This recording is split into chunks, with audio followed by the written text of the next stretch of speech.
everyone, I'm Megan from Growing Great, and today we're going to be doing Growing Great Seeds on the Move activity, where we explore how seeds travel.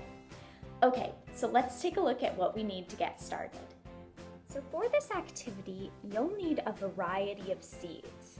Now, most of these seeds I collected on walks around my neighborhood or from my kitchen cupboards, but you can use whatever seeds you have available.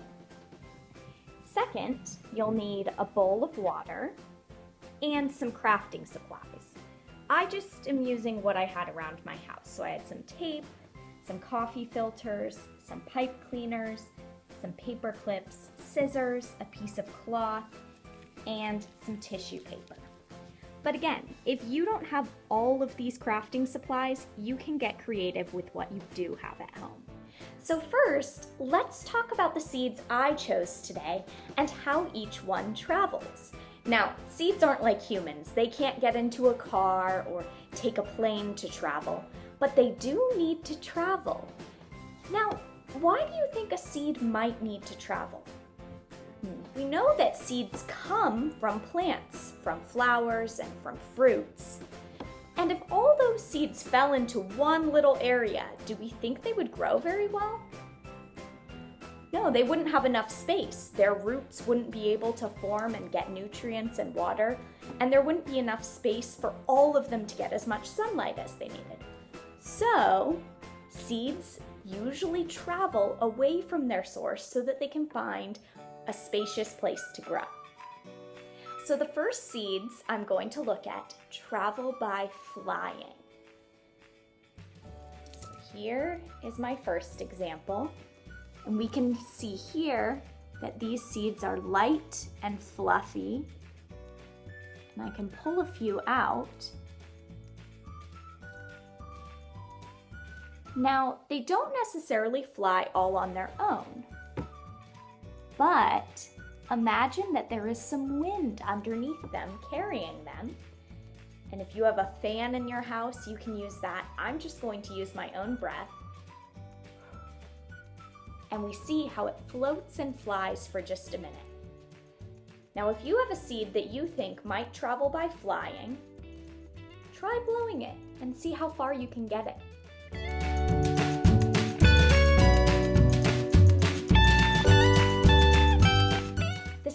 Seed I have that travels by flying looks a little bit more like this. Now, let's take a look at how this seed flies. I like to call this a helicopter seed because of how it moves.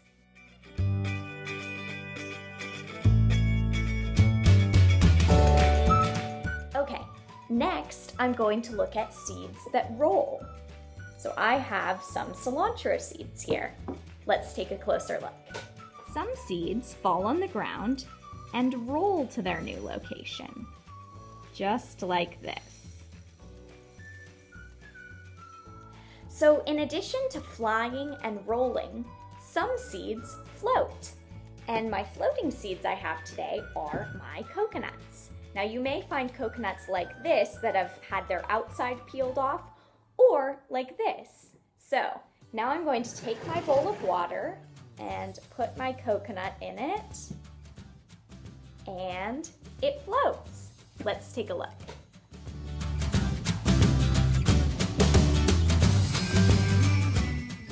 What other ways can you think of that a seed might get from one place to another?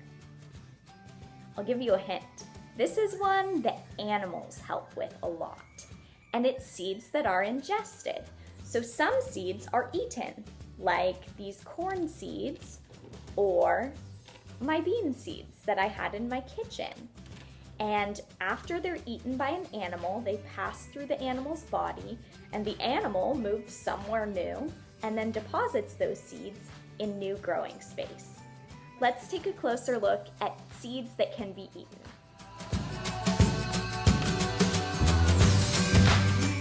Now we're moving on to our last type of seed travel. And this might be my favorite one. I like to call them hitchhiker seeds because they're seeds known as burrs that can grab on to human clothing or animal fur and hitch a ride to their desired location.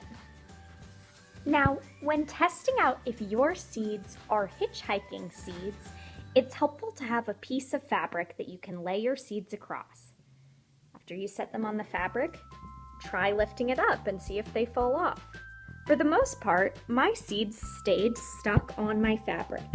And if I look closely, I can see that's because they have tiny little pokey burrs that allow them to stick to the fabric, just like they would stick to an animal's fur. Now the last burr I have is a little bit bigger. You can see its pokey edges. And it still sticks to my fabric. So as you're exploring the seeds you find in your neighborhood, see if any of them are hitchhiking or burr seeds. Okay, so next we're going to use our craft supplies to engineer our own seed models. But before we do that, we've been sitting down for quite a while. So I want to challenge you to get on your feet with me and do some fun movement activities where we pretend that we're the seeds on the move. Okay, let's go. First, I want to think about the seeds we saw that roll. If we were a seed that rolls, what would it look like when we traveled? My rolling seed might look something like this.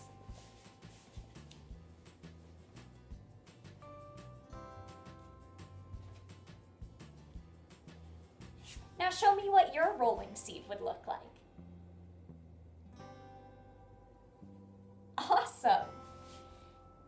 We also observed some seeds that fly today. Now, if you were a flying seed, how would you move?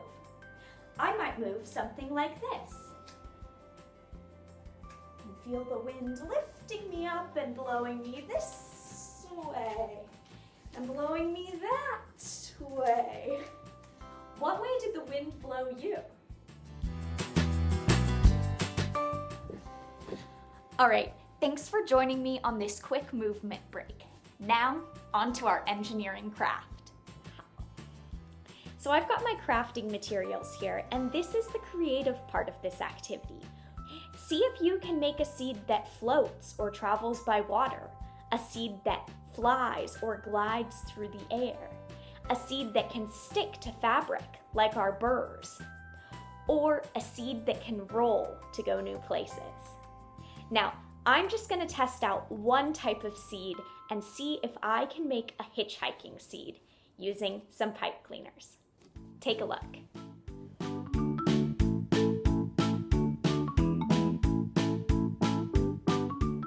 So I used my pipe cleaners to create a seed that looks like it has some pokey pieces, just like our burrs did.